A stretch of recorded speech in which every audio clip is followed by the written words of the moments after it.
In April, the UK government announced a new immigration policy. Those who travel to the UK by illegal and dangerous routes, including by small boats across the Channel, may be relocated to Rwanda, where they will have their asylum claims considered. The first flight was scheduled for this week, and it's faced legal challenges. The Court of Appeal said it wouldn't intervene because it said it had no lawful reason to overturn the decision on Friday from the High Court, where a judge has said that he wouldn't put an injunction in place.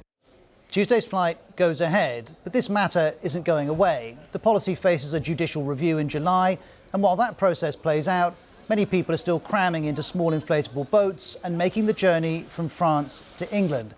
Already this year, more than 10,000 people have done so, more than twice the equivalent of last year.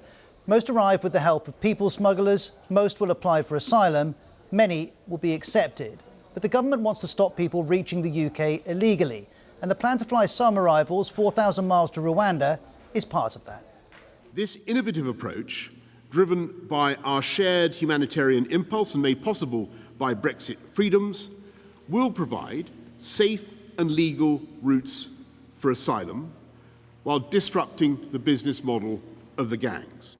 But from the start, the policy has been met with a range of opposition. I do not support the removal to Rwanda policy on the grounds of legality, practicality and efficacy. Theresa May raised 3 issues. The Archbishop of Canterbury had another. There are such serious ethical questions about sending asylum seekers overseas. The principle must stand the judgment of God, and it cannot. The former Brexit Secretary David Davis has called it moral delinquency, and the Times reported that Prince Charles privately called the plan appalling. However, Boris Johnson has again justified the policy. This is about making sure that we break the business model of criminal gangs who are not only risking people's lives, but undermining public confidence in legal migration. And if the business model of the gangs is broken, then arrivals will reduce. But that's not happened yet.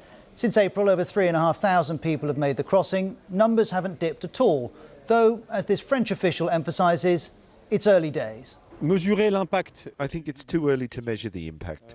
Regardless of the announcement, I think smugglers will watch to see if this measure is actually implemented. That's what might dissuade them. It might dissuade them, but the UN is unconvinced. The last time this was tried, it ignominiously failed when the Israelis moved Eritreans and Sudanese to Rwanda. They simply left the country and started the process all over again. In other words, it's not actually a long-term deterrent. In this case, the UK government argues it can be a deterrent. To prove that, the policy needs to remain in place, and for that to happen, it needs to be deemed to be legal. The government says it is. This agreement is comparable with all our domestic and international legal obligations. The UN, though, told the High Court it is unlawful. Now, in the case of the first flight, it goes ahead, but this will continue for several months. The government also accepts that whoever is on the plane isn't coming back, as Mark Easton explains. The Rwandans will do the process. They will decide whether that person is a genuine refugee. If they are, they will be then entitled to remain in Rwanda. If they aren't, they may seek other immigration routes to stay in Rwanda, but they may be deported. And the UK's policy is now being judged against the UN Refugee Convention.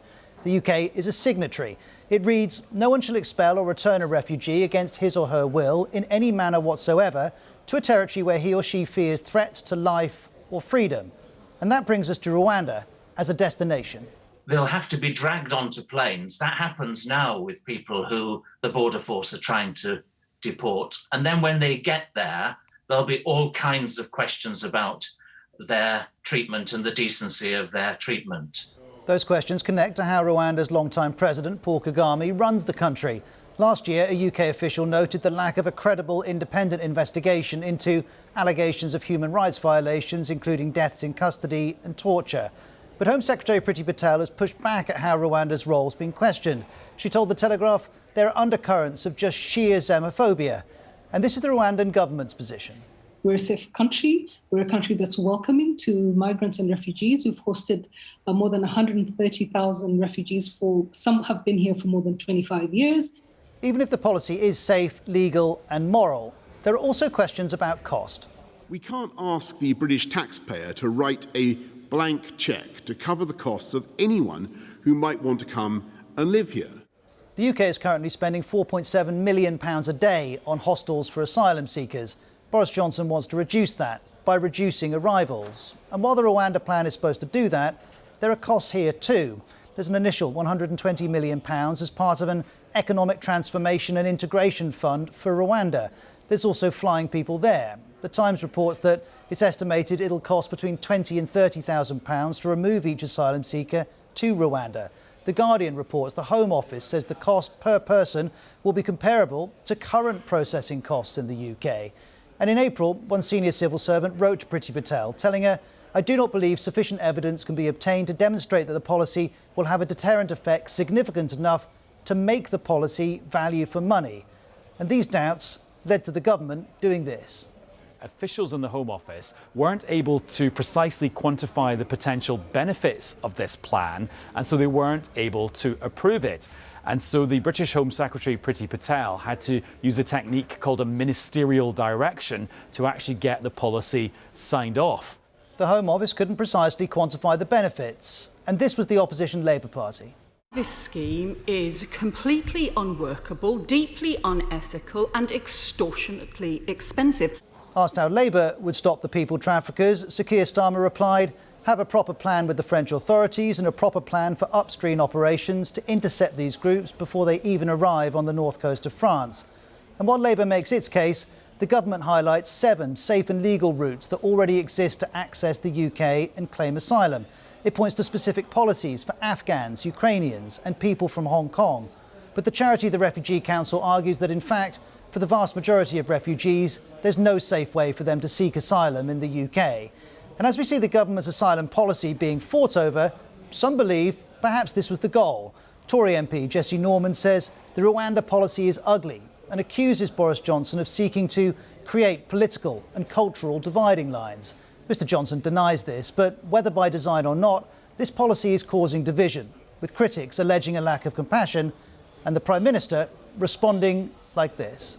There is no humanity or compassion in allowing desperate and innocent people to have their dreams of a better life exploited by ruthless gangs as they're taken to their deaths in unseaworthy boats. The question, though, is not whether gangs should be allowed to exploit people, it's whether this policy will actually stop that from happening and if it's legal. In the long term, both have yet to be settled.